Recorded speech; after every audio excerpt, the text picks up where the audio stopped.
Hi everyone, welcome back to my channel. I thought I would sit down today and share with you my labor and delivery story. I would just sit down and share with you how my labor and delivery went with baby number 4.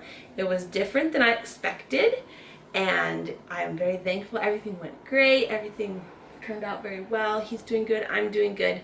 And so I wanted to sit down and film this, especially before I forget some of the details and things. So let's get started with my labor and delivery story.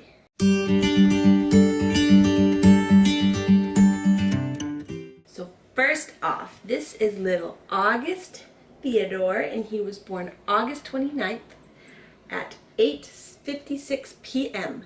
and we were both doing good. He was born at 9 pounds 5.3 ounces or 5.4 ounces, I think. So he's my biggest baby, and he was about 22 inches long, so he was long and chubby. And we are both doing good. We're both recovering well, and he's yawning. Yeah, you're probably gonna fall asleep while I film this. But we thought we'd sit down and share the labor and delivery story of our little August Theodore. So to start from the beginning, he was born on August 29th, and really up until then, I didn't have a whole lot of inkling that he was coming right away. I was 3 days overdue when he was born, but I've gone later and I really didn't feel like he was coming right away. The day before, I'd had my 40-week midwife appointment.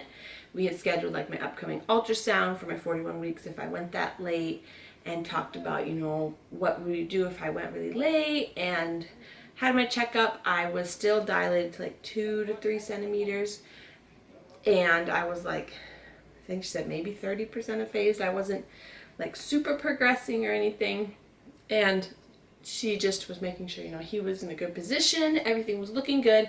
So I figured I'd just wait then. And so, let's see, I came home that day, and that's actually when I filmed my 40-week update, and I posted it that night because I was like, well, if he does come soon, I'd like to have that done. And so I filmed that and updated it and put it up on my channel, and I think I just cleaned around the house a bit. But yeah, I didn't really feel like he was coming the next day, and so I went to bed that night.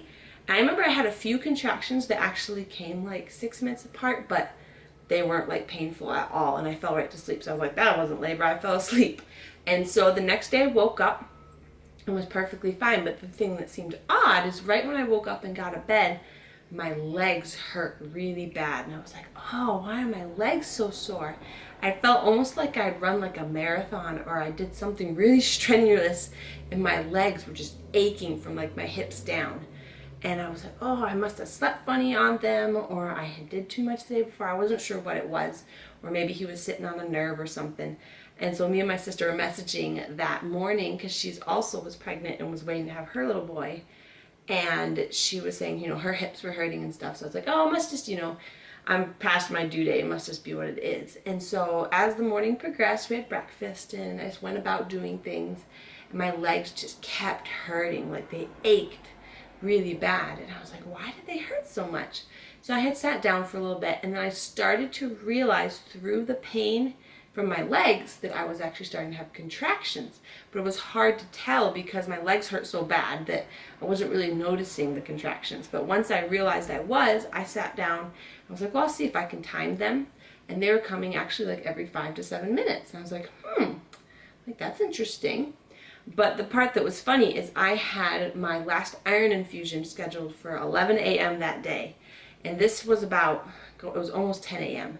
And so I was getting ready to leave, and I was like, I don't know what I should do. I was like, I am having contractions, but it's not like I'm in like active labor or anything. But I was having those, my legs were hurting really bad. And so I was like, should I give the midwives a call before I go over and have my iron? Because I didn't really want to be sitting in the chair for, 2 hours getting an iron infusion if I was having like bad contractions or something. And so I was like, well, I'll wait till 10 and then I'll call the midwives. And then I started to feel like achy, and I started to feel like freezing cold, like I had a fever. And all I could explain is it felt like all of a sudden I was getting the flu. My body was aching from like head to toe. My legs ached. I was having contractions and I felt freezing cold, which was funny because it was like 90 degrees that day. And so I was super cold. I bundled up in a blanket and I felt shaky and I was like, am I getting the flu? Like, what's happening? So I'm like, I better call the midwife. So I gave him a call and I explained I was having contractions. They weren't, really painful or anything, but I was starting to have some, but that I felt like I had a fever and I was really cold and wasn't really sure if they wanted me to come in. And so she said I should go ahead and come in and be checked and just to be monitored to make sure me and baby were doing good. And then if I was fine, I could go get my iron and they just schedule it later in the day. And so I got myself ready and I ended up grabbing my hospital bag because I was just like, you know what? If some reason they send me to the hospital, it's not going to be any fun to go all the way back home to get the bag, to go all the way back to the hospital. So I grabbed my hospital bag, and then I ended up, I had like pajamas on, so I got dressed, but I put like a really thick sweater on. I probably looked like a crazy pregnant lady because it was like 90 degrees out, and I was dressed in like full-on like fall winter clothes. But I was so cold. All I wanted was like a blanket and a sweater, and I was freezing cold. So I went and got into the car. My mom was able to watch the kids, which was a blessing. And I drove over to the midwives. And so when I got there, they put me on the monitor to do like a non-stress test. And they checked my temperature, and I had like a 99.1, so I had a low-grade fever. And so they were a little worried about that. And so then they monitored me for maybe like half an hour, I wasn't sure. And I was having contractions like every 5 to 7 minutes, I think, she said. And the part that was odd, though, was his heart rate. Normally, August would always sit around 125 to 135, his heart rate, whenever I'd have midwife appointments. And I know when you're in labor, it can be a little bit higher. But his was like, wouldn't go lower than like 175 or 180. And it got up to like 205, I think, at the midwives. And so they were worried about that because his heart rate was going up so high. And she said between the slight fever and the fact that his heart rate is going up so high, she's like, I don't feel comfortable, so we need to send you to the hospital, have some further testing, and kind of go from there. And so she checked me, and I was still like a 2 to 3 centimeters, maybe a 3, but that's what I was the day before. And so she said nothing had really changed there, but she said I should head over to the hospital. And so I went and picked up my husband from work, and we went over to the hospital. And so we got there, it was like 11:30, I think we got there, and they hooked me up to the monitor, and I was in triage. And I think I was in triage for at least like an hour and a half or longer. I was there a while because I think it was like almost 1 when I left triage. But they got me all hooked up and they checked my temperature, and this part got a little confusing because some of the nurses had said my temperature was one thing and kind of confusing, but I know it was over like 101. I know that my fever had gone up since being at the midwives, and so I definitely had a fever. And my pulse, which the reason it didn't dawn on me that that was a high number, could not remember what your normal like resting pulse was at, but mine kept going like to 125, 126, so it kept making the monitor go off. So I had a high pulse, and he got as high as like 220 beats per minute. Like he got really high, his heart rate. And so between that and the fever, they were like, okay, we got to figure out what's going on. They're like, has anyone been sick in your family? We're like, no one's been sick. No one's had a fever. We don't know anyone who's sick right now. And I was perfectly fine yesterday. And so they did blood work, they did urine sample, they did all that stuff trying to kind of figure out why I had a fever, which was causing August to kind of go into distress because of my fever. And during the time I was in triage, it was quite interesting because my contractions went from being like 5 to 7 minutes apart to like 3 to 4 minutes apart. And they started getting stronger to where I was like, okay, these are hurting now. And so I was in triage for I think like an hour and a half. And at one point they were coming every 2 minutes, where I would have a really big contraction, and then 2 minutes later I'd have a smaller contraction, and then 2 minutes later I'd have a bigger contraction. And they were getting painful, and I was shaky because of the fever, and my legs were just killing, and I was like, I can't tell what's more painful, the contractions or my body just feeling sick. And so that went on the whole time I was in triage. And so one of the nurses was like, well, sometimes the fever can kind of kickstart you into labor, which I think is what it did, because I was like in full-blown like labor then. And so they ended up saying, we're going to admit you, and they knew I needed to have antibiotics for my group B strep because I was positive for it. And they also wanted to have me have antibiotics because they weren't sure what was going on with the fever and stuff. And so they brought me into my room, hooked me up. I had my IV. I was able to get I had 2 different antibiotics, I believe, for the group B strep and stuff. And they checked me again, and I was expecting, like, for how bad the contractions were feeling and for how frequent they were. Like, for me, normally when my contractions are like 2 to 3 minutes apart, I'm like in like transition, and they were starting to hurt, and I think because of the fever and stuff, they felt like they were hurting even more. And so I was expecting like to be really progressed. And so she checked me and she's like, okay, you're about a 3 still. I was like, 3 centimeters? I was like, I was that this morning. I was like, and I'm having like crazy contractions, and they were about every 2 minutes, and they were lasting close, about a minute or more. It felt like they almost like didn't end because I'd then have a little one and then I'd have a big one. And so it was crazy. I was like, I really didn't progress. And so in my head, I'm like, oh boy. I'm like, if I'm getting like this many contractions without Pitocin or anything, just on my own, and I felt like I couldn't walk, which was hard because I was hoping, I'd mentioned before, to try to go all natural with this birth. And so I was hoping to walk, be in the water, do all these things. But when I was there, my legs hurt so bad that all I could do was just lay in the bed. And every time like I would try to sit or move around, it just hurt really bad all over my body. And I was shaky, so it was really hard to like not tense up during the contractions. And so I was like, well, I'm like, depending on how this goes, I might end up getting an epidural. But I was like, well, we'll see. And so I think it was around 2 p.m. and they had started my antibiotics. And they said, okay, we'll just, we'll have you labor. And the contractions were coming like crazy, so they weren't worried about that. And she said, we'll make sure to have I think the antibiotics had to like be in you for like 4 hours before baby came in. So she said, what we'll do is at 6 p.m., if nothing has really progressed since then, they will break my water because I will have had the antibiotics for at least 4 hours. And so that was kind of the plan. And so I would just labor. And so I think she checked me again at 4 p.m. and I was like 4 centimeters. So I finally got to 4 centimeters and I was like 50% aphased, I think. And she was like, okay. She's like, well, we got 2 more hours and from there we'll kind of see what will happen. And so after she checked me, it's like something changed because they also back up a little bit. Around then, she had also checked my temperature had gone down. So between they pumped me full of fluids and the antibiotics, and they'd given me some Tylenol, but my fever went away. And so I started to not feel like flu-like as much anymore. And so once my fever started to go down, I started to not feel as achy all over and didn't feel like I had the flu, which helped a lot with being able to like breathe through my contractions and stuff, which I think really helped a lot in the end.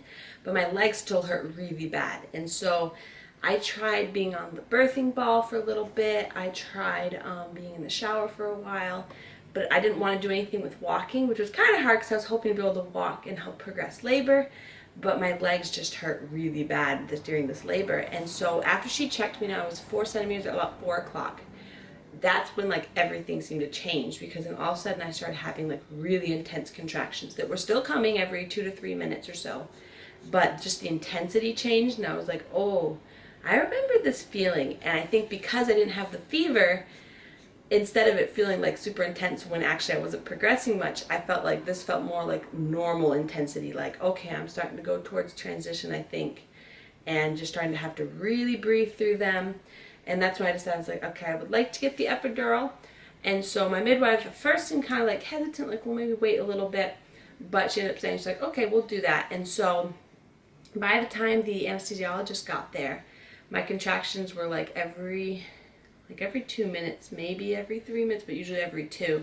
And they were getting really strong. I think she had to stop like 3 or 4 times in the process of giving me my epidural just so I could breathe through the contractions, because they were coming so frequently, which was so weird for me, just how much I was having contractions and how frequent they were. And so after the epidural got in, she ended up checking me, and she got it in like right at 6 o'clock, I think. And so she ended up checking me, and I was about 7 centimeters, and what'd she say? 90% aphased, I think. So within an hour and a half, I went from 4 centimeters to 7 and going from like 50% of phase to 90. So a lot of progression, and my water was ready to break, so she broke my water.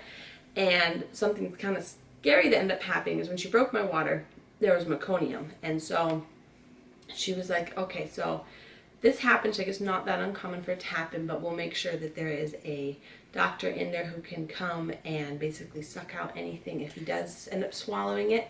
And so that as a precautionary, they had someone in the room to be ready to take care of him if it was needed. And so he's over here, sleeping on the bed. You sleeping on the bed? But so they end up saying they would have someone there.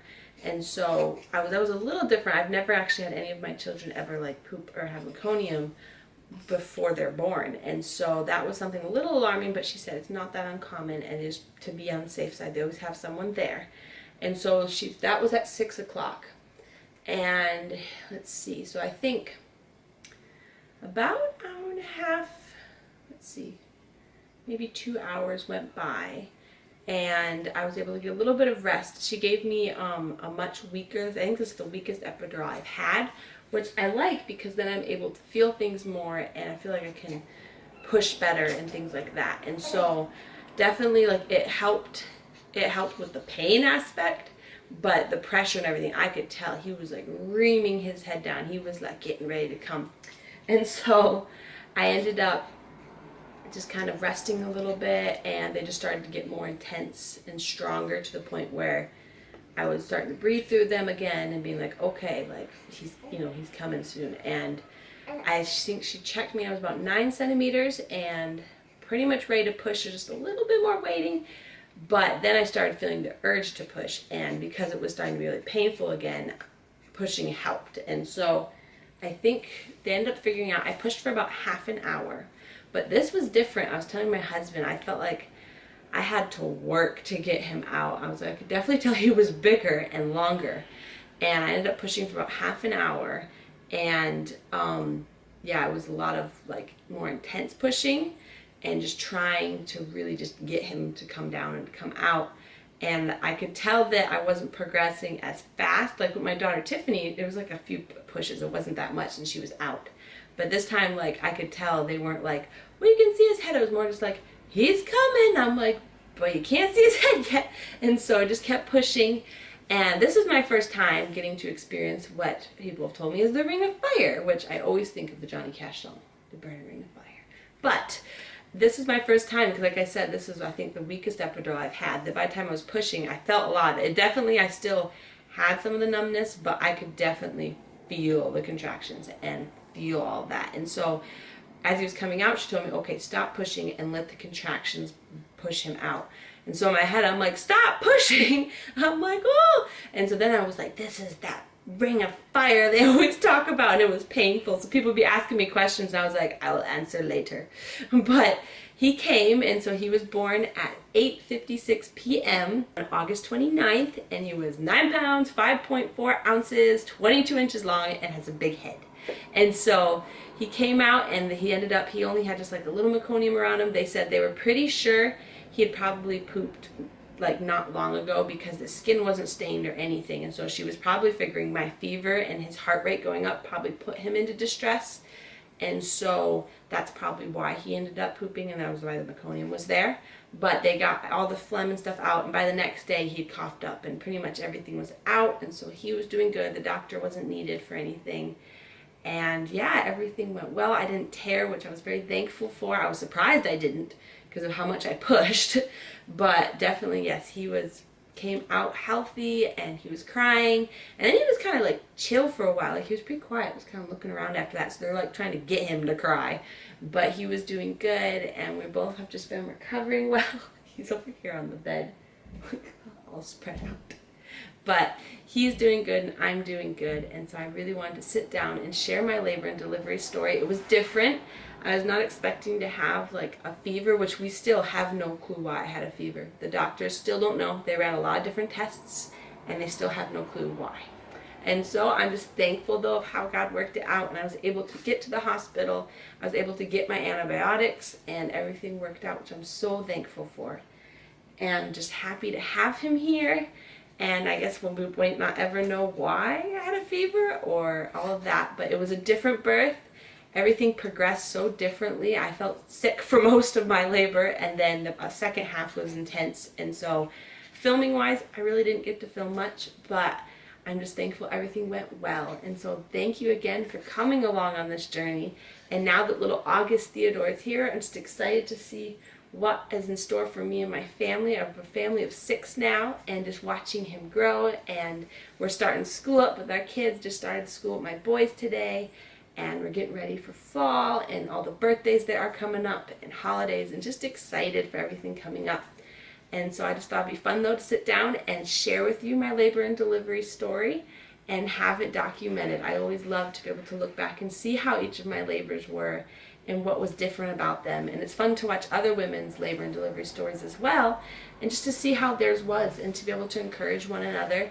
And everyone's is different. Every labor is different. I have learned that each and every one of my labors have been completely different. You never know how it's going to go. But just still thankful that God's blessed us with our little August, and that he's here, and that he's safe and healthy. And so thank you again for stopping by my channel today. Don't forget to hit that subscribe button down below if you'd like to come along on this journey now of a family of 6 with me and my family. So thanks again. And I have to show you. This is the view of my bed. He's like knocked out.